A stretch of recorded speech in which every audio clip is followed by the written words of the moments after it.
이렇게 성도 여러분 다시 뵙게 돼서 너무나도 감사하고 또 주 안에서 하나님의 말씀을 가지고 서로 교제하게 되어서 정말 고맙게 생각을 합니다. 우리 한국 교회뿐만 아니라 우리 한국 사회가 참 큰 어려움을 겪고 있는 거 우리가 다 잘 알고 있습니다. 코로나 때문에 힘들어하고 또 고통스러워하고 있는데 그 와중에 또 러시아가 우크라이나를 공격함으로 인해서 물가가 또 참 어마어마하게 오르고 있지 않습니까? 그로 인해서 참 온 사회가 큰 어려움을 겪고 있는 그런 한 시대를 우리가 다 같이 보내고 있습니다. 뿐만 아니고 교회도 많이 어렵지요. 우리 함께하는 교회는 제가 듣기로 우리 성도님들이 한 마음이 되어서 잘 어려움을 잘 이겨내고 있다고 그렇게 들어 알고 있습니다만은 교회들마다 위기 극복을 위해서 허리띠를 단단히 졸라매는 그런 어려운 상황을 겪고 있습니다. 그런데 사실 알고 보면은 이 한국 교회의 이 위기라는 것, 코로나하고 우크라이나 사태 이런 것 때문에만 아니라 사실상 오래전부터 한국 교회는 위기에 빠져 있었다고 그렇게 말하는 것이 맞지 않겠나 그렇게 생각합니다. 한국 교회 성도들의 쇠퇴뿐만 아니고 주일학교와 중고등부가 쇠퇴하고 있는 우리 다 잘 알고 있고 그렇죠. 뿐만 아니라 조금 잠잠해지려고 하면은 신문에 한국 교회 목회자들이나 또 리더들이 참 저질렀던 안타까운 그런 소식들 때문에 우리의 마음을 상당히 아프게 만드는 그런 일들, 그로 인해서 또 교회에 대해서 회의적으로 보는 그런 시각들, 따가운 눈총들, 그런 거 우리 많이 느끼지 않습니까? 그러다 보니까 어디 가서 전도를 한번 하려고 해도 전도지를 딱 꺼내는 순간 벌써 아예 그냥 막 쳐다도 안 보고 가버리려고 하는 그런 분위기가 우리 한국 사회를 지배를 하고 있습니다. 그러다 보니까 정말 우리 한국교회 너무너무 힘들고 어려운 한 시대를 지금 보내고 있지 않나 그렇게 생각합니다. 그런데 알고 보면 교회가 힘들고 어렵게 되는 이런 것들은 우리 시대에만 겪는 것이 아니라 우리 교회 역사 속에서 늘 위기가 왔다가 또 이겨내고 하는 그런 과정들이 계속 반복되었다고 해도 과언이 아닐 거라고 생각합니다. 오늘 읽은 우리 느헤미야 1장을 읽었는데 느헤미야 시대 때에 예루살렘에 있던 이 신앙 공동체들은요, 지금 우리 한국 교회가 겪고 있는 이런 어려움보다 거의 몇백 배로 더 힘들고 고통스러운 세월을 보냈다고 해도 과언이 아니라고 생각합니다. 페르시아의 고레스라는 이 왕이 유대인들에게 예루살렘에 돌아가서 성전을 건축하라 하는 그런 허락을 해줬었고, 그것 때문에 예루살렘에 돌아가서 예루살렘 성전을 건축하는 것까지는 했었는데 주변에 있는 이방 민족들이 유대인들을 괴롭히고 억압하고 전쟁을 일으키고 또 그곳에서 가뭄이 일어나고 경제가 무너지고 하는 그런 것 때문에 한 70년 가까이를 정말 죽고 싶을 정도로 힘든 그런 세월을 보냈다고 해도 과언이 아니지 않을까 그렇게 생각합니다. 그런데 바로 그때 예루살렘뿐만 아니고 유대인들이 회복되는데, 즉 유대인들보다는 하나님의 나라, 하나님의 교회가 회복되는데 결정적인 역할을 한 사람이 누구냐면 그 사람이 느헤미야입니다.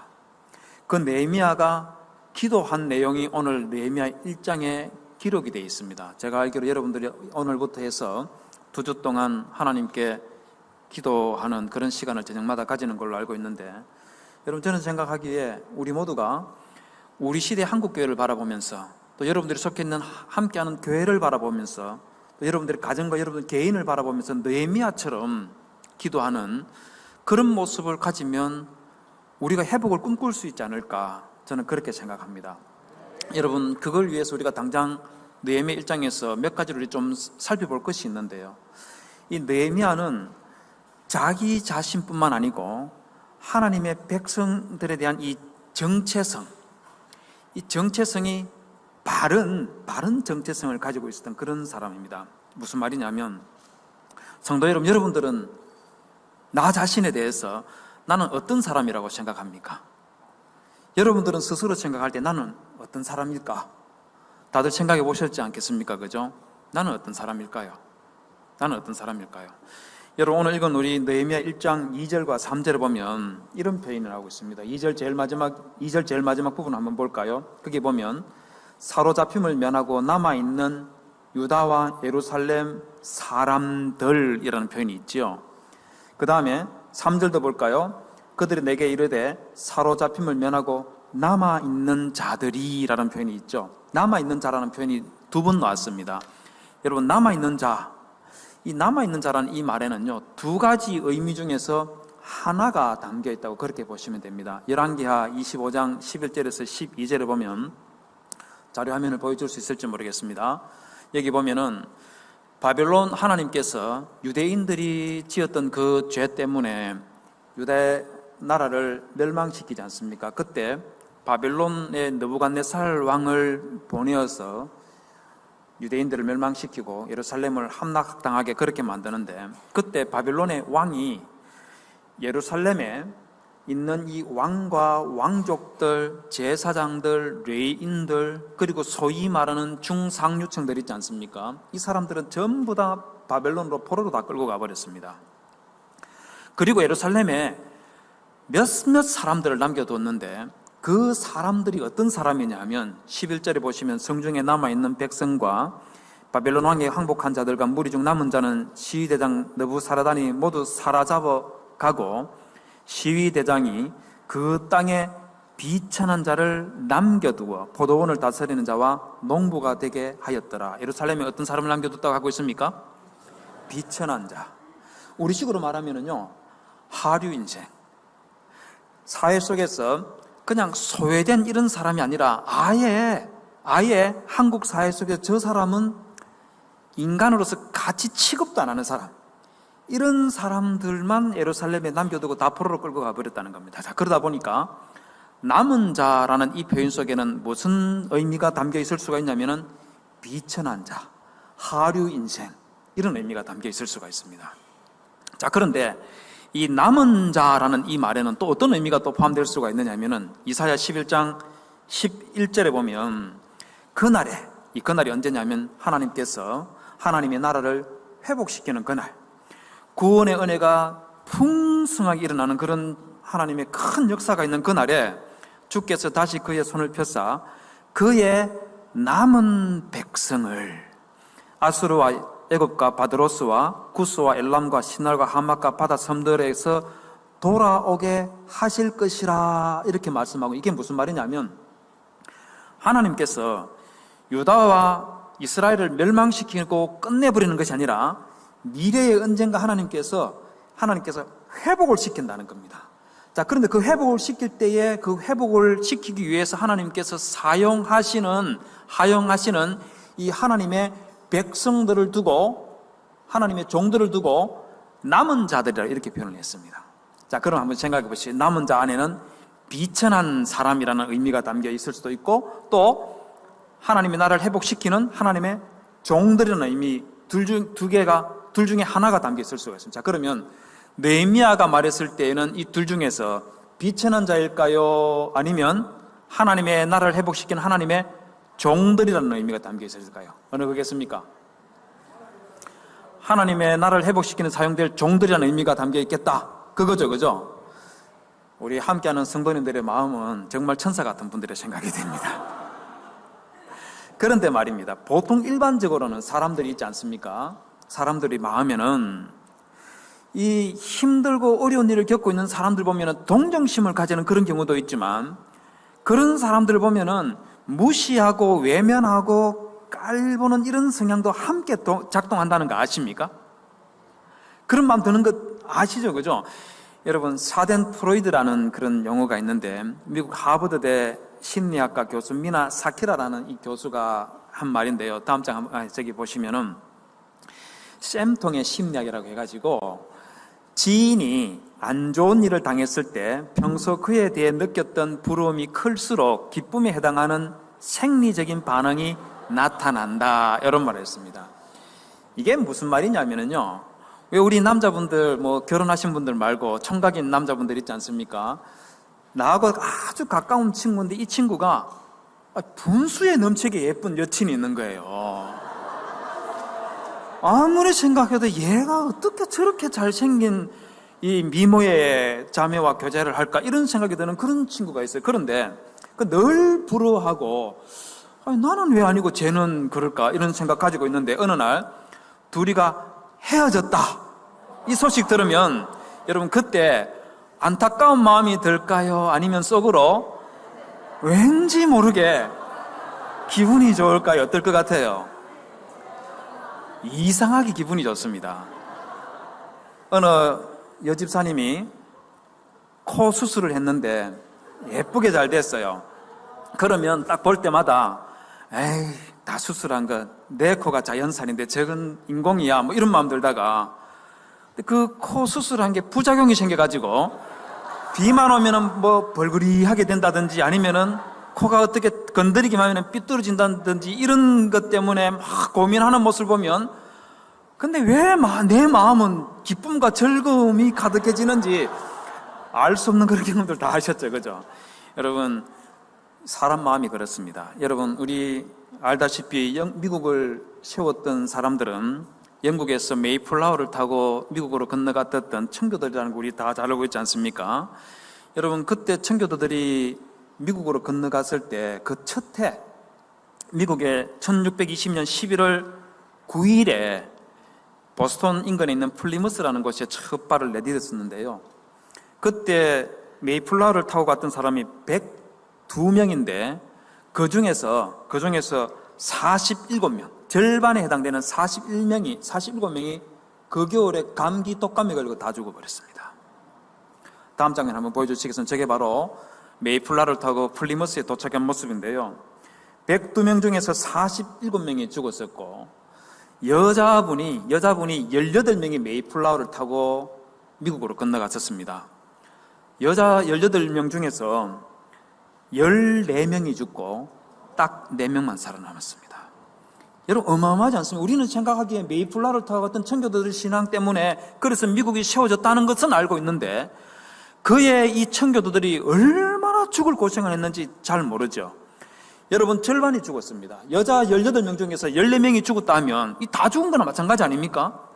그나마도 이 시신을 묻지를 못해가지고 이 메이플라워 이 배에서 무트로 나가야 되는데, 무트에는 인디언들이 계속 와서 나타나고 이러니까 이 청교도들이 겁이 나가지고 이 상륙을 못했습니다. 시신을 어떻게 했겠습니까? 시신을 옆에 두고 그 겨울을 다 지내고 난 다음에 인디언들이 더 이상 우리에게 위협적이지 않고 우호적이다는 것을 확인할 때까지 시신과 같이 살았습니다. 여러분, 이 소식 들은 여러분 기분이 어떻습니까? 안타깝다는 생각 들지요. 그런데 이 소식을 듣고 웃었던 사람이 있습니다. 누구냐면 영국의 이 국교도들이 청교도를 너무너무 박해했기 때문에, 그래서 이 사람 청교도들이 미국으로 건너갔었는데, 청교도들이 그렇게 많은 사람들이 죽었다는 소식을 들었을 때 영국 국교도 사람들이 야, 신앙의 자유를 찾아서 간다더니 그래, 꼴 좋다. 너희들이 거기 가서 잘 살 줄 알았지? 그거 봐, 다 벌 받은 거예요. 여러분, 같은 신앙을 가지고 있고 같은 하나님, 같은 우리 주 예수 그리스도를 믿는 사람들이었지만, 그럼에도 불구하고 청교도들이 미국 땅에 건너가서 그렇게 많은 사람들이 죽었다는 말을 들었을 때에 여러분, 영국 국교도들은요 비웃었습니다. 웃었습니다. 여러분, 그런데 느헤미야 같은 경우에 예루살렘에 있는 이 사람들, 죽을 고생을 하고 있는 이 예루살렘에 있는 이 사람들 소식을 들었을 때 여러분들 같으면 어떨지 모르겠어요. 영국의 국교도들은 이와 비슷한 상황에 있는 이 청교도들을 그렇게 비웃었을 때에 여러분, 이 느헤미야는 비웃지 않았습니다. 남아있는 자라고 할 때 이 느헤미야는 비천한 자라고 생각했던 것이 아니라 바로 하나님의 나라를 회복시키기 위해서 그곳에서 정말 거룩한 수고와 고통을 받고 있는 그런 사람이라는, 그런 이 하나님의 백성에 대한 바른 정체성을 가지고 있었다는 겁니다. 제가 오래전에 미국의 서울에 있는 잠실중앙교회에서 사역을 할 때 한 번은 교역자실에 있는데 난리가 한 번 났습니다. 제가 고등부를 맡아서 가르치고 있었는데 고등부 2학년 여학생의 아버지가 이 여학생을 데리고 교역자실로 데리고 올라왔는 거예요. 그런데 이 올라온 아이가 술이 취해가지고 여학생이 막 움직이지도 잘 못하는 그런 애를 질질 끌고 올라왔는 거예요. 자초지종을 들어보니까 이 아이가 기말고사 시험에서 너무 그냥 폭망해버린 겁니다. 뭐 거의 한 10위권 안에 들어가던 이런 애가 저 20위권 저 밑으로 밀려나 버린 거예요. 자기도 얼마나 실망이 됐는지 아파트 옥상에서 친구 한두 명이랑 소주를 갖다 놓고 그걸 마시고 있는데 아버지가 어떻게 알았는지 와서는 그걸 봐버린 거예요. 그리고는 아이를 데리고 교회로 데리고 와서 저에게 하는 말이, 목사님, 이런 아이가 교회 다니면 됩니까? 이런 아이를 집에 두고 키워야 되겠습니까? 쫓아내야 되겠습니까? 목사님 같으면 어떻게 할 거예요? 한번 말씀해 보세요. 이렇게 하면서 저한테 막 항의를 한 적이 있습니다. 제가 그 말씀을 듣고 이해도 되고 하지만 아이도 보니까 정말 기가 막힌 거예요. 술이 깨지를 않아가지고 비실비실 걷는 거 보니까 너무 마음이 아프더라고요. 그래서 제가 그 아버지에게 딸을 그냥 여기 잠시 놔두고 가십시오. 나중에 한숨 자고 일어나면 그럼 제가 아이에게 잘 타일러서 집으로 가도록 그렇게 하든지 제가 어떻게 하겠습니다. 그렇게 하고 아버지를 보냈습니다. 한 서너 시간 쭉 자고 나더니만 애가 깼어요. 그리고 그에게 제가 딱 두 마디 했습니다. 나는 네 편이다.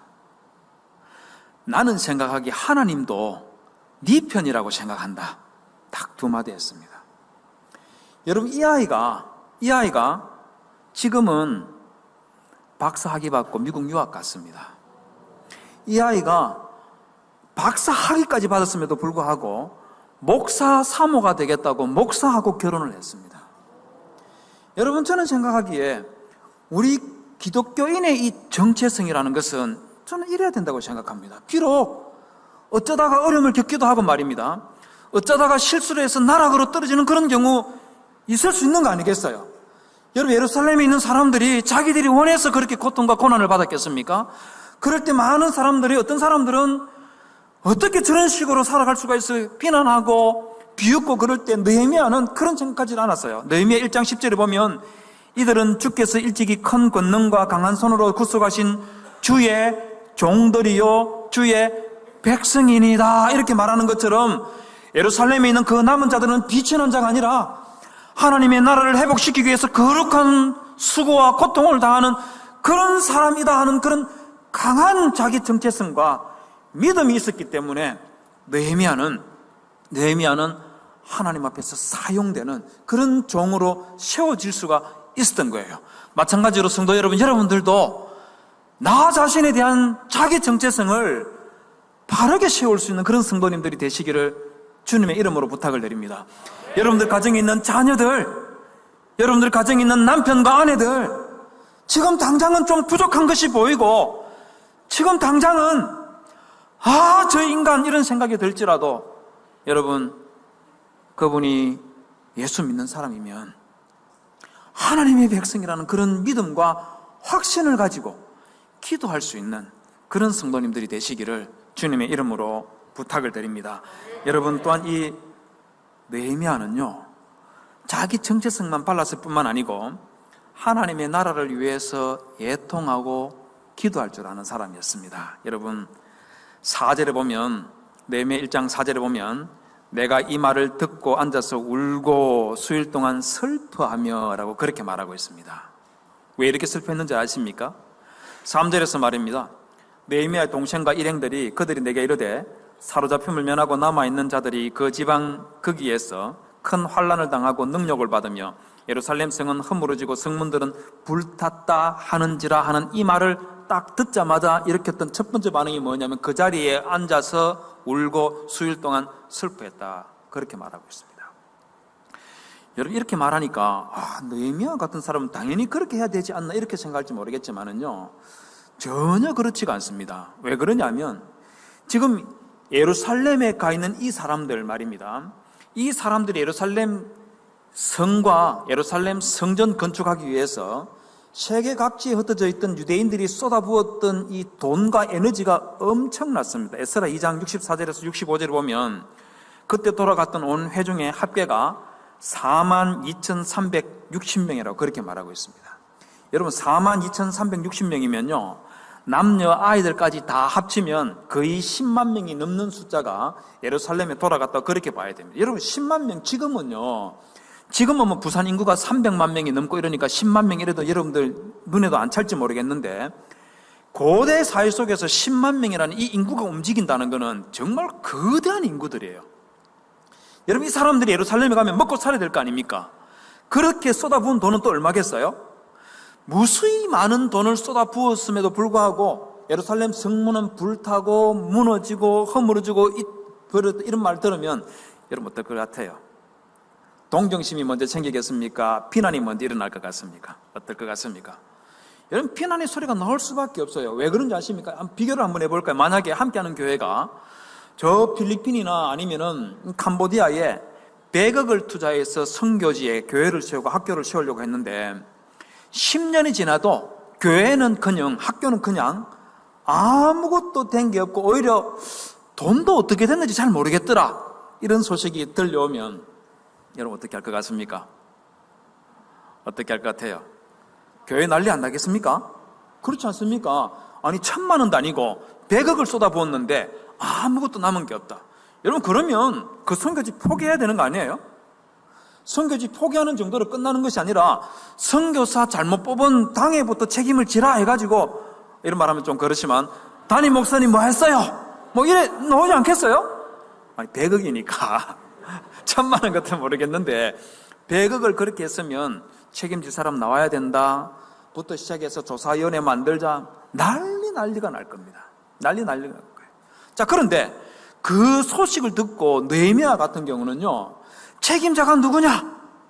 이 사람 이렇게 무능한 사람들이어서 이렇게 비난하고 비판하는 것이 아니라 그 자리에 주저앉아가지고 울며 통곡했다고 그렇게 말하고 있습니다. 그런데 여러분 느헤미야가 울며 통곡했던 장소가 어딘지 아십니까? 장소가 어디냐면 느헤미야 1장 1절에 보면 하갈의 아들 느헤미야 말이라 아닥사스다 왕 제20년 기슬로엘에 내가 수산궁에 있는데 하고 시작하고 있죠. 그 다음에 11절 제일 마지막을 볼까요? 거기 보면은 그때 내가 뭐라고 하고 있습니까? 내가 왕의 술관원이 되었느니라 그렇게 말하고 있습니다. 여러분 이 술관원이라는 사람은 굉장히 높은 사람입니다. 이 고대 페르시아에서는요 왕들 중에서 4명 가까이가 독살당했습니다. 그러다 보니까 왕이 술을 마실 때는 반드시 술관원장이 그 술에서 숟가락으로 조금 떠가지고 한 모금 마셔보고 그리고 아무 이상이 없으면은 그러면 그 술을 왕이 마셨습니다.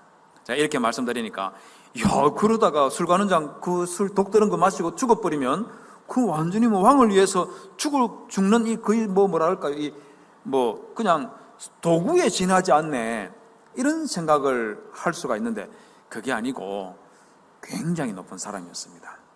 왕이 믿을 수 있는 사람, 신뢰할 수 있는 사람, 그런 사람이 술관원장이었어요. 그러다 보니까 제가 영어로 되어 있는 자료 한 2가지만 보여드리겠습니다. 다음 장면 한번 보여주시겠습니까?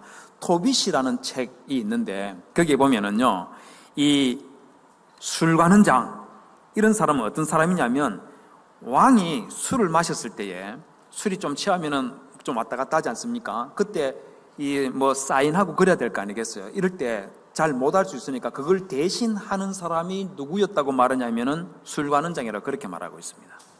제가 영어 보여드리니까 모처럼 신나죠, 그죠? 야, 이제 내가 좀 진가를 발휘한다 하는 그런 생각도 들고, 역시 설교는 저렇게 영어도 보여주고 그래야 돼. 그런 생각 드시죠, 그죠? 그 밑에 보면은 크시노폰이라는 유명한 그리스 이 교육학자가 있는데 이 사람이 고레스라는 사람이 가지고 있었던 이 교육 정책에 관한 책을 쓴 게 있는데 거기에 1권 3장 8절에 보면 여기에는 뭐라고 해놨냐면요, 왕을 보기 위해서 누구든지 어떤 신하든지 간에 왕을 만나려고 하면 반드시 술관원장이 허락해 주면은 만날 수가 있고, 술관원장이 허락하지 않으면 아예 볼 수도 없었다고 그렇게 말하고 있습니다. 여러분, 우리 에스더서에 보면은 에스더가 왕을 만나야 되는 그런 상황이 생겨났을 때에 왕이 만나도록 오라고 그렇게 허락하지 않았기 때문에 가게 되면은 어떻게 말하고 갔습니까? 죽으면 죽으리라 하고 그렇게 나갔던 거 기억나시죠? 그죠? 바로 그때 왕비조차도 왕을 만나게 해줄지 말지를 결정하는 사람이 누구냐? 그게 바로 술관원장이었습니다. 그러니 한번 생각해 보십시오.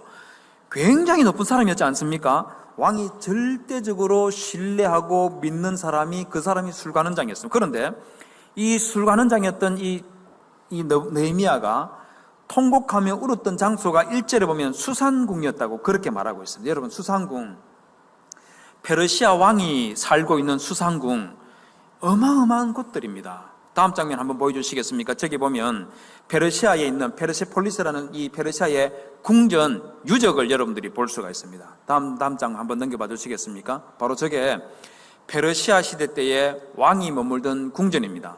여러분, 저게 어마어마합니다. 우리나라 같으면 조선시대 때도 저런 규모의 궁전을 못 만들었었는데 지금부터 무려 2500년 전에 페르시아는 저런 거대한 궁전을 세웠었는데요. 여러분, 혹시 영화 300이라는 영화 본 적 있는지 모르겠습니다. 다음 장면 한번 넘겨봐 주시겠습니까? 바로 저 장면이 바로 저기입니다. 여러분, 저런 곳이 페르세폴리스에 있는 궁전이었는데 수산궁은 저 정도는 아니었지만은요, 거대한 궁전입니다. 여러분, 그 궁전 속에서 일하고 있는 이 신하들 그리고 시녀들, 여러분 얼마나 많았겠습니까? 많은 사람들이 있는 그곳에서 그냥 그렇게 높은 신분인 느헤미야가 그 자리에 퍼질고 앉아가지고 여러분 통곡하며 운다는 거 한번 상상해 보십시오. 대단하지 않습니까? 왜 그랬겠어요? 느헤미야 마음속에는 자기의 신분이 높고 주변에 사람이 있고 이것부터 먼저 신경을 썼던 것이 아니라 하나님의 나라의 백성들이 고통과 고난을 당하고 있다는 그 소리를 들었을 때 그 마음에 애통하는 마음이 막 가슴 속에서 일어나면서 견디지를 못해서 그 하나님 앞에서 울부짖으며 그렇게 자기 백성들을 위해서 애통하면서 가슴을 치는 그런 모습을 보여줬던 거예요. 자, 그런데 이 느헤미야가 우는 것으로 끝났던 것이 아니라 4절 마지막에 보면은 이런 말을 또 하고 있습니다. 이 느헤미야가 수일 동안 슬퍼하며 하늘의 하나님 앞에 금식하며 기도하여 라고 하고 있죠. 여러분, 느헤미야가 기도했다는 겁니다. 여러분, 느헤미야와 같이 지금 느헤미야는 페르시아에서 왕과 왕세자 그 다음으로 높은 위치에 있는 사람이 그 사람이 느헤미야예요. 여러분, 이렇게 지위가 높은 사람들은 사실 기도 잘 안 합니다. 왜 안 하냐면 잘 나가니까. 특별히 하나님께서 은혜 안 베풀어줘도 뭘 해도 잘 되니까 굳이 기도할 필요를 못 느끼는 게 그게 인생 잘 풀리는 사람들의 일반적인 특징 아닙니까? 그렇지 않겠어요? 느헤미야도 그래 될 수가 있지 않겠습니까? 그런데 느헤미야는 기도했다고 하고 있습니다. 왜 기도했겠습니까? 그 이유는 느헤미야는 기독교에서 가장 중요한 것 중에 하나를 제대로 알고 있었습니다. 그게 뭐냐면 우리 기독교에서 제일 중요한 것 중에 하나가 뭐냐면은 우리가 기도하면 하나님께서 그 기도를 들어주신다는 거예요. 여러분, 이게 굉장히 중요하다는 거 아십니까? 여러분, 모세가 이스라엘 백성들을 출애굽시켜서 광야에서 40년 동안 생활하다가 그 다음에 이제 가나안 땅으로 들어가지 않습니까? 가나안 땅으로 들어가기 바로 직전에 모세가 긴 설교를 했습니다. 그 내용이 신명기입니다. 근데 그 신명기 4장에 보면 이 모세가 이스라엘 백성들을 쭉 쳐다보면서 이스라엘 백성들을 보고 큰 나라 사람이라는 말을 3번씩이나 하고 있어요. 자기 백성 이스라엘 백성들을 보고 큰 나라 사람 이렇게 말하고 있습니다. 마치 우리 황 목사님이 성도 여러분들을 보고 큰 교회 성도, 큰 교회 성도, 큰 교회 성도 이 말을 3번이나 반복을 했다. 그렇게 생각해 보십시오. 얼마나 자부심이 가슴에 확 사로잡았으면 큰 나라 사람이라는 말을 3번이나 스트레이트로 했겠습니까? 여러분, 왜 모세가 보기에 이스라엘 백성들이 큰 나라 사람이었을까요? 왜 그랬겠습니까? 여러분, 이스라엘 백성들이 출애굽했던 그 이집트 땅에는 세계 7대 불가사의라고 불리는 거대한 피라미드가 있다는 거 아시죠? 여러분, 모세가 이스라엘 백성들을 큰 나라 사람이라고 부를 때에 이스라엘 백성들이 200만 명이나 나왔으니까 가나안 땅에 들어가면 이집트 사람들이 만들었던 그 피라미드보다 훨씬 더 큰 피라미드를 만들 수 있을 거라는 그런 생각에, 그래서 이스라엘 백성들을 보고 큰 나라 사람이라고 그렇게 말했을까요? 아니, 우리 조금 전에 페르세폴리스라는 페르시아의 궁전, 거대한 궁전을 봤었는데, 이스라엘 백성들을 데리고 가나안 땅으로 들어가면 이 이스라엘 백성들을 데리고 정말 이 지구상에서 가장 큰 궁궐 하나 만들어야 되겠다. 그래서 이스라엘 백성들은 큰 나라 사람이다. 여러분, 이렇게 생각했겠습니까? 아닙니다. 아니에요.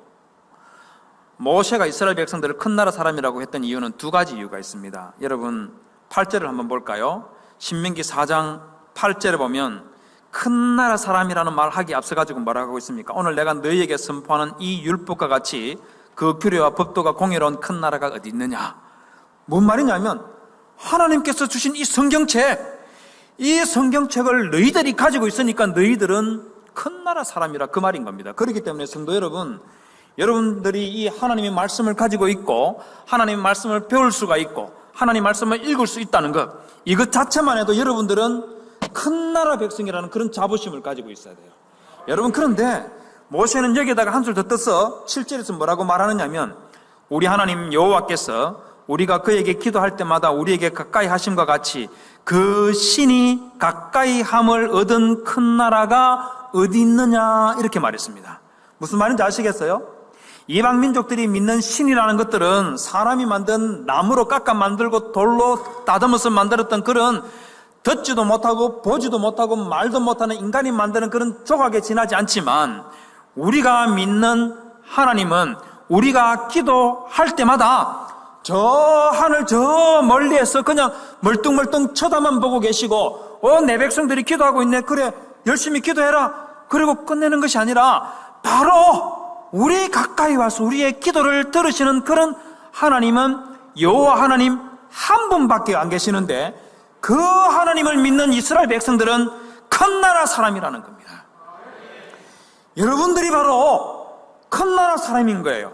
여러분들이 기도할 때마다 우리 하나님께서는 들어주시는 분이고 그 기도에 응답하시는 분이기 때문에, 그래서 큰 나라 사람인 겁니다. 여러분, 느헤미야가 그 사실을 알았기 때문에 느헤미야 1장 5절, 6절, 11절 보면 주여 간구하나이다 하면 기도할 뿐만 아니고, 6절을 한번 볼까요? 이제 종이 주의 백성 종들인 이스라엘 자손들을 위하여 주야로 기도하오며 주는 귀를 기울이시며 눈을 여시사 종의 기도를 들으시옵소서. 11절에 주여 구하오니 귀를 기울이사 종의 기도와 주의 이름을 경외하기를 기뻐하는 종들의 기도를 들으시고. 이게 우리 하나님이시라는 겁니다. 여러분, 김철중이라는 분이 생로병사라는 그런 칼럼을 쓴 적이 있는데, 이분이요, 서울에 있는 성모병원에서 일하는 의사하고 인터뷰하면서 최대한 그런 기사를 쓴 적이 있는데, 다음 장면 한번 보여주시겠습니까? 저기 보면 수술 환자를 위한 1분 기도가 만드는 작은 기적들이라고 하면서 칼럼 하나 실은 게 있습니다. 여기 보면은요, 의사의 말이요, 수술실에 들어가는 사람들에게 기도합시다 이렇게 말하면 기도해드려도 되겠습니까? 이렇게 물으면 그 사람이 교회를 다니든 부처를 절에 다니든 무신자 무교이든 관계할 것 없이 전부 다 기도해드려도 되겠습니까? 이렇게 말하면 네, 해주세요 이렇게 말한답니다. 그러면 길게 다 하지 않고 1분 동안만 딱 기도해 주는데, 그 순간 모든 사람들이 온 마음을 다해가지고 그 기도에 귀를 기울인다는 겁니다. 그 기도가 끝나고 나면 수술실에 들어가는 사람들이 다는 아니지만 거의 대부분이 기도하기 전에 그렇게 불안해하던 사람들이 기도가 끝나고 나서 수술실에 들어가면 마음이 편안한 상태가 되어서 들어간다는 거예요. 그걸 두고 수술 환자를 위한 1분 기도가 만드는 작은 기적들이라고 그렇게 말했습니다. 여러분, 정말 그렇지 않습니까? 우리가 살아가면서 당하는 어려움과 시련과 환난이 있을 때마다 우리는 하나님께 기도하면 그 기도를 들어주시는 분이, 그분이 하나님이라는 것 우리 잘 알고 있지 않습니까? 성도 여러분, 여러분들은 그 하나님이 우리 하나님이라는 것을 아시고 하나님께 기도하고 그분에게 간구하며 매어 달릴 줄 아는 그런 확실한 신앙과 믿음을 가지시는 성도님들이 되시기를 주님의 이름으로 부탁을 드립니다. 뿐만 아니라 내 자신의 어려움과 가정의 어려움뿐만 아니라 누가복음 6장에서 하나님의 나라를 위해서 우는 자는 복이 있나니라고 예수님께서 말씀하셨던 것처럼 하나님의 나라와 한국교회와 여러분들이 섬기고 있는 이 함께하는 이 교회를 위해서 간절하게 기도할 줄 아는 그런 성숙한 신앙을 가진 그런 성도님들이 되시기를 주님의 이름으로 부탁을 드립니다. 여러분, 또한 이 느헤미야는요, 바른 신학을 가지고 있었던 사람입니다.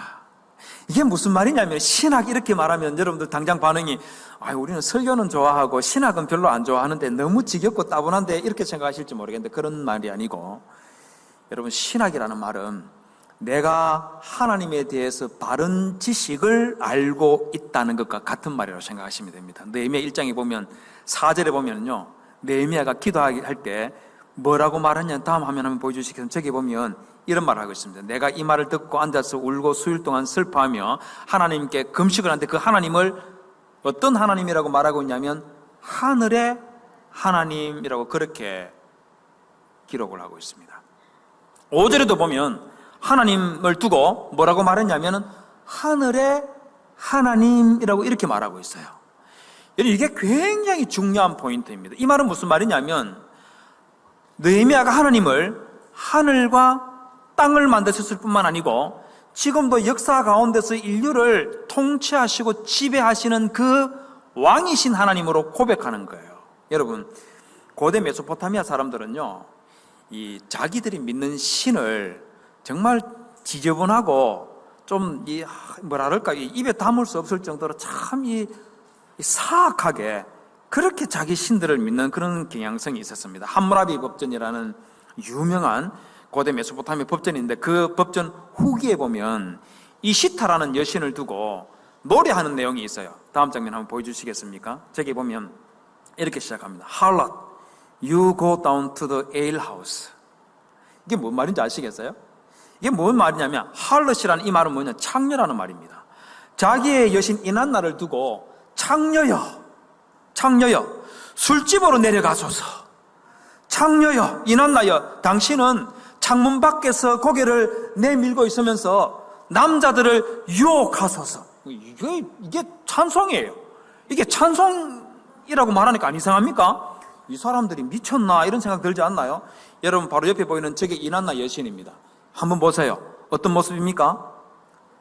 옷을 다 벗고 있는 그런 나체의 모습을 하고 있죠. 옆에 날개가 달려있긴 하지만 보시면 나체의 모습을 하고, 가슴을 훤히 드러내는 그런 모습을 하고, 이게 이난나 여신 상입니다. 자기들의 신을 말입니다, 저렇게 붉은 나체로 만들어 놓고 창녀여 이렇게 부르고 있어요. 그런데 이러면서 동시에 이 메소포타미아 사람들은 또 어떤 생각을 가지고 있냐면, 전쟁에 나가서 싸우면은 이 승리는 자기의 신들이 가져다 준다는 거예요. 다음 장면 한번 넘겨봐 주시겠습니까? 여기 보면 뭐라고 해놨냐면은, 이 여신, 이난나 여신이 이난나여 이렇게 말하면서 전쟁터에서 그의 무기들을 흩어버리소서. 이난나는 그의 전사들을 쳐서 땅을 그들의 피로 적시게 할 것이다. 이난나는 그의 전사들의 시체를 평지 위에 무더기로 쌓을 것이다. 이렇게 또 노래를 하고 있어요. 이게 무슨 말이냐면, 이 메소포타미아 사람들은 전쟁을 하면은요, 승리는 자기의 신이 결정한다고 믿고 있었어요. 그래서 자기의 신이 이 다른 나라 사람하고 싸울 때에 자기 나라의 신이 힘이 더 세면은 저 힘이 약한 신에 다스리고 있는 그 나라를 이길 수가 있다고 그렇게 생각했습니다. 힘이 센 신을 섬기고 있는 나라가 최고인 거예요. 자, 그럼 한번 생각해 보십시오. 여러분, 느헤미야 시대 때에 유다는 망했습니까? 안 망했습니까? 망했죠, 그죠? 망했으면, 그러면 이방민족 사람들이 생각할 때 하나님은 힘이 있는 하나님입니까? 힘이 없는 하나님입니까? 힘이 없는 하나님이에요. 그래서 시편 79편 10절에 보면 이런 내용이 나옵니다. 다음 장면 보여주시겠습니까? 이방 나라들이 어찌하여 그들의 하나님이 어디 있느냐 말하나이다. 말하나이까. 무슨 말인지 아시겠어요? 야, 너희들이 지금 하나님을 믿는다 그랬는데 너희 하나님이 있으면, 너희 하나님이 살아있으면 그럼 한번 생각해봐라. 너희 유다가 다 망했고 너희들이 지금 포로로 끌려와서 150년이나 지냈는데 너희 하나님이 살아있으면 너희들이 지금 이렇게 살아간다는 게 말이 되니? 너희 하나님은 없거나 너희 하나님은 죽었어. 이렇게 말을 하니까 시편 79편 10절에서 이방 나라들이 어찌하여 그들의 하나님이 어디 있느냐 말하나이까, 이렇게 가슴이 아파서 이렇게 노래를 하고 있는 겁니다. 자, 그런데 여러분, 무려 150년 동안 식민 통치를 당하고 이스라엘 백성들은 포로로 끌려가가지고 나라 자체가 없는 그런 상황인데 느헤미야는 하나님을 무슨 하나님이라고 말했습니까? 하늘의 하나님, 하늘의 하나님, 하늘의 하나님 여호와여, 이렇게 말하면서 이방 나라 사람들은, 또 유대인들 중에 일부는 하나님이 정말 계시냐 이렇게 말하고 있을 때 느헤미야는 하나님은 하늘의 하나님, 하늘의 하나님, 하늘의 하나님이십니다 이렇게 말하면서 우리 하나님은 살아계실 뿐만 아니라 지금 페르시아 너희들이 지금 큰 소리 치고 있지만 너희들이 이렇게 하고 있는 그것 전부 다 우리 하나님께서 하신 일이야, 이렇게 믿으면서 하늘의 하나님께 그렇게 기도하는 모습을 보여주시더라는 겁니다. 놀랍지 않습니까? 놀랍지 않습니까? 모든 사람들이 신앙을 버릴 만한 그런 150년은 세월이 지났을 때 느헤미야는 그 신앙이 바뀌지 않더라는 겁니다. 뿐만 아니고 느헤미야 1장 5절에 보면 가로되 하늘의 하나님 여호와 크고 두려우신 하나님이여 주를 사랑하고 주의 계명을 지키는 자에게 언약을 지키시며 긍휼을 베푸시는 주여 간구하나이다 하는데, 다음 장면 넘겨봐 주시겠습니까? 저거 보면 여러분 이 기도가 느헤미야 1장 5절에는 이 기도가 다니엘서 9장 4절의 기도와 똑같습니다.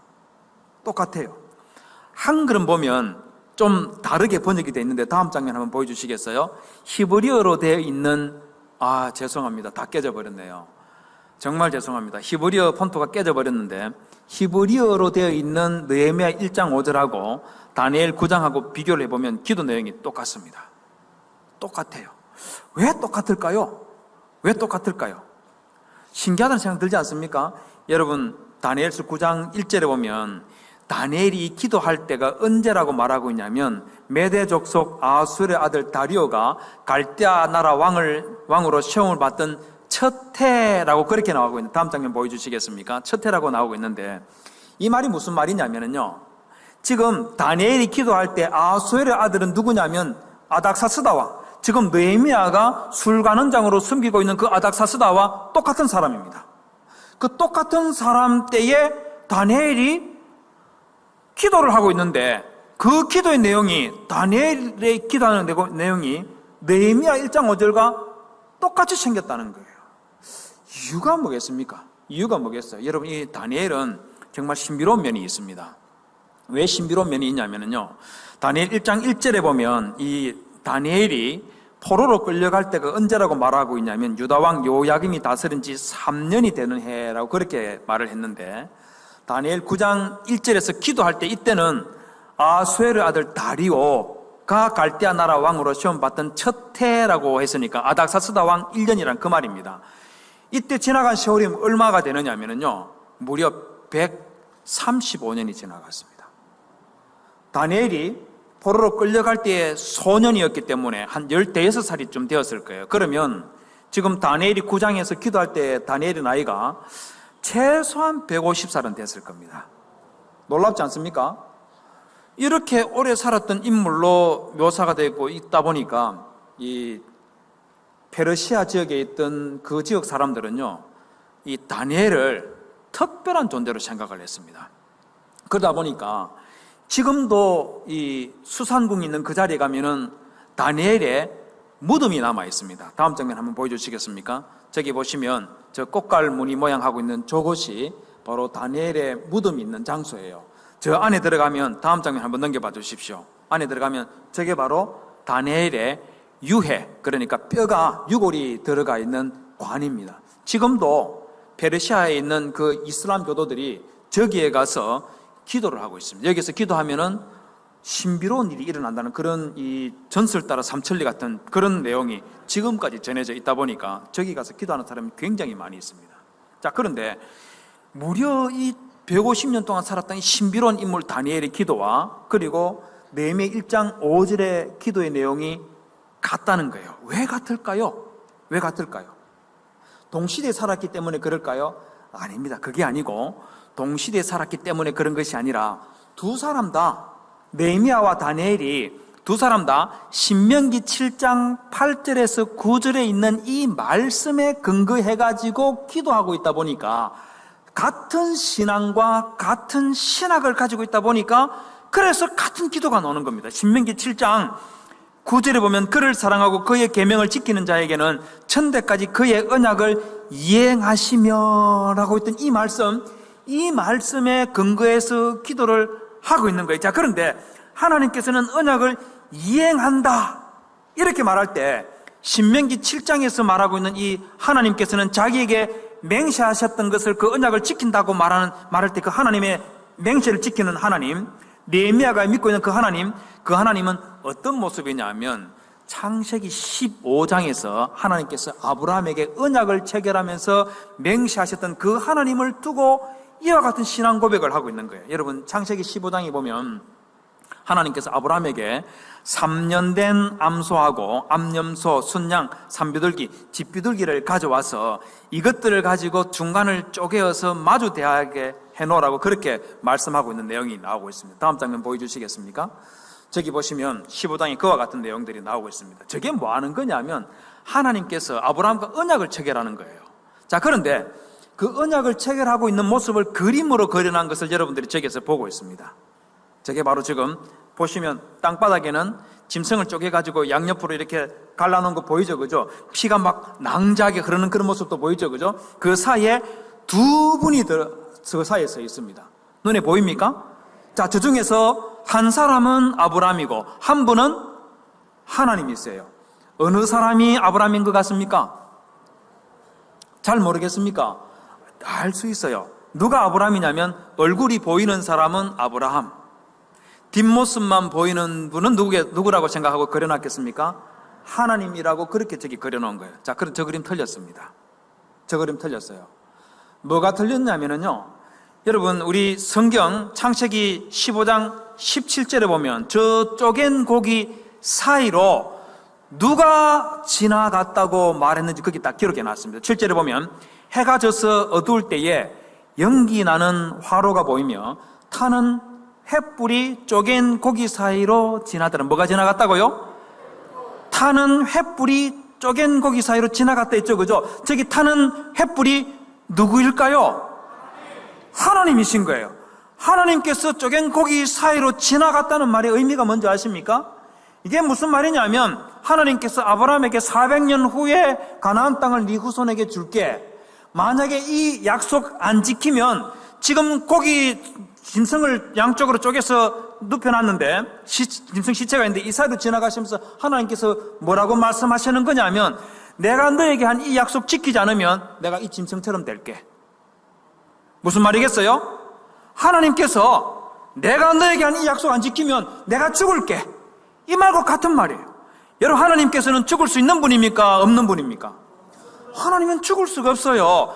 영원 전부터 살아계셨고 영원까지 살아계시고 절대로 죽을 수 없는 그런 분이심에도 불구하고 하나님께서 자기 백성 아브라함에게 약속을 하시면서 하나님께서 그 신실함을 나타내시기 위해서 뭐라고 말씀하셨냐면 죽을 수 없는 분임에도 불구하고 내가 너에게 약속 지키지 않으면 내가 이렇게 된다, 이렇게까지 말씀하신 분이, 그분이 우리 하나님이신 겁니다. 성도 여러분, 그 하나님이 바로 여러분들이 믿는 하나님이라는 거 아십니까? 우리 하나님께서는 여러분들에게 약속하시고 여러분들이 기도할 때 그 응답하셨던 그것을 반드시 이루시는 하나님이라는 것을 믿으시고 그 하나님께 기도하시는 성도님들이 되시기를 주님의 이름으로 부탁을 드립니다. 느헤미야는 이 사실을 알았기 때문에 언약의 하나님, 이제 그 언약을 이루어 주시옵소서 하고 기도하였었는데, 성도 여러분, 그 하나님을 믿고 신뢰하면서 지금부터 시작되는 이 2주 동안 하나님, 저 기도 들어주셔야 됩니다. 하나님, 저에게 약속해 주십시오. 우리 하나님은 저의 기도에 응답하시고 신실하게 지키는 하나님이라는 것을 믿고 간구할 때 하나님 들어주십시오 하고 기도하는 그런 성도님들이 되시기를 주님의 이름으로 부탁을 드립니다. 여러분, 마지막으로 한 가지만 더 말씀드리면, 이 느헤미야는요, 하나님께 기도하면서 자기 자신의 허물을 먼저 볼 줄 아는 그런 신앙을 가지고 있었던 사람입니다. 여러분, 느헤미야 1장 6절 제일 마지막 절에 보면 이런 말씀이 기록되어 있습니다. 우리 다음 장 한번 넘겨봐 주시겠습니까? 저기 6절 제일 마지막에 보면 느헤미야가 기도를 처음 시작하면서 하는 말이 종의 기도를 들으시옵소서, 하나님 기도를 들으시옵소서 하고 계속 반복해서 말하고 나서 첫 번째 하는 말이 뭐냐면, 나와 내 아버지의 집이 범죄하여 주를 향하여 크게 악을 행하였나이다 하고 그렇게 기도를 했습니다. 여러분, 이 기도의 내용이 무슨 말이냐면, 지금 예루살렘에 남은 자들이 고통을 받고 큰 어려움을 겪고 있다고 그렇게 말씀드렸지 않습니까? 유다 나라가 망하고 예루살렘에 있는 사람들이 큰 고통 당하고 있는 그것을 두고 느헤미야가 뭐라고 말하냐면, 나와 내 아버지의 집이 범죄했기 때문에 그래서 하나님의 나라가 망하고 유다가 망하고 예루살렘에 있는 사람들이 저렇게 큰 고통을 당하고 있습니다. 이렇게 지금 기도하고 있는 거예요. 여러분, 이거 보면은요, 아니 뭔 이런 기도를 하지 않은 이런 생각이 얼뜻 들게 만듭니다. 왜 그러냐면, 유다가 망한 거는요, 느헤미야보다도 무려 150년 전에 일어났던 일이에요. 그럼 한번 생각해 보십시오. 유다가 망한 것하고 느헤미야가 무슨 관계가 있습니까? 150년 전 일인데. 다르게 말하면, 여러분, 우리 한 120년 전에, 120년 전에 우리 조선이 일본에 의해서 망했지 않습니까? 그죠? 그 조선이 망한 거 지금 우리 잘못입니까? 여러분들이 뭐 잘못했어요, 그래서 조선이 망한 겁니까? 아니잖아요. 조선이 망한 거는 고종 임금하고 그리고 대원군하고 명성황후 같은 이런 분들이 서로 막 피 터지게 싸우고, 그리고 신하들이 전부 다 이 탐관오리들 말입니다. 백성들의 고열을 빨아먹는 그런 사람들, 이런 사람들이 나라를 엉망으로 만들었기 때문에 그래서 일본에게 망했던 거 아닙니까? 그래서 조선이 망한 것은 그때 그 당시 사람들의 잘못이지 우리하고는 아무런 관계가 없어요. 그렇지 않습니까? 그런데 지금 느헤미야는 뭐라고 하고 있냐면, 150년 전에 유다가 망한 것, 이게 나와 내 아버지 집, 우리 가족들이 하나님 앞에 범죄한 것 때문에 유다가 망했고 지금 예루살렘에 있는 사람들이 저렇게 고생하고 있는 것은 우리 잘못 때문입니다. 이렇게 먼저 말하더라는 겁니다. 너무 놀랍다는 거예요. 너무 놀랍다는 거예요. 우리 같으면 저 사람이 잘못입니다, 저 사람이 잘못입니다 이렇게 말할 것 같은데, 느헤미야는 그러지 않더라는 겁니다. 여러분, 일반적으로 우리 사람들 가운데는요, 어떤 어려움을 겪는다든지 문제가 생겨나면 두 가지 유형이 있습니다. 첫 번째는 뭐냐면, 지금 요 일은, 이 잘못된 일은 내가 실수했기 때문에 일어난 일이야 하고, 내가 뭘 잘못했지? 내가 무슨 실수를 했지? 이렇게 찾아보는 이런 스타일이 하나가 있고, 또 하나는 뭐냐면, 이거는 내 탓이 아니고 저 사람 탓이야, 이렇게 남 탓을 하는 이런 부류가 있어요. 여러분들 어떤 스타일입니까? 여러분들은 내 잘못이라고 먼저 그렇게 생각하시는 분들인가요? 어떻습니까? 남 탓하는 분들입니까? 내 잘못부터 찾는다고 그렇게 말하고 싶으시지요? 그러시죠? 예, 그러셔야 되는데 일반적으로는 그렇지가 않습니다. 제가 사람이 성향이 어떤가 이런 것도 한번 쭉 찾아보면서 어떤 책에 보니까 이런 책도 있습니다. 이놈의 집구석 남편이 문제다. 다음 장면 한번 보여주시겠습니까? 이놈의 집구석 남편이 문제다. 아니, 제가 이 책 보고 깜짝 놀랐습니다. 아니, 이놈의 집구석 남편이 문제다. 그런데 여러분 한번 생각해 보십시오. 가정에서 일어나는 모든 문제들 남편이 문제다, 아내가 문제다, 부모님이 문제다, 자식이 문제다 이러면 여러분 그 가정 무너진다는 거 아십니까? 여러분 교회도 마찬가지인 거예요.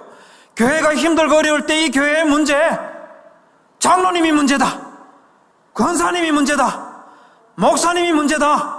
우리는 남 탓하기 좋아하지만은요, 그렇게 남 탓하면 그 교회 무너지는 것 시간 문제라는 거 아십니까?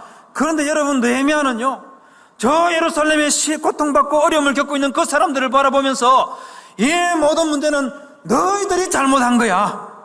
너희 조상들이 다 잘못해서 그런 거지. 너희 탓이야 이렇게 말하지 아니하고 느헤미야는 하나님, 나와 내 집이 하나님 앞에 범죄하였나이다 이렇게 말하면서 그 모든 문제를 자기 자신에서부터 찾더라는 거예요.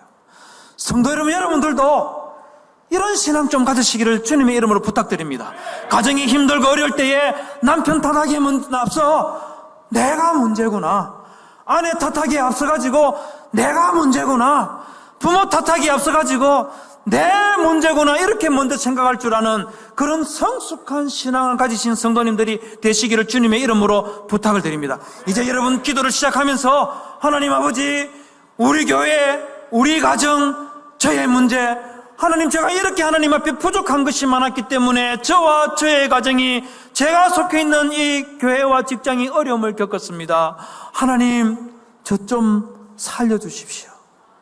제가 잘못했습니다. 저 좀 살려주십시오.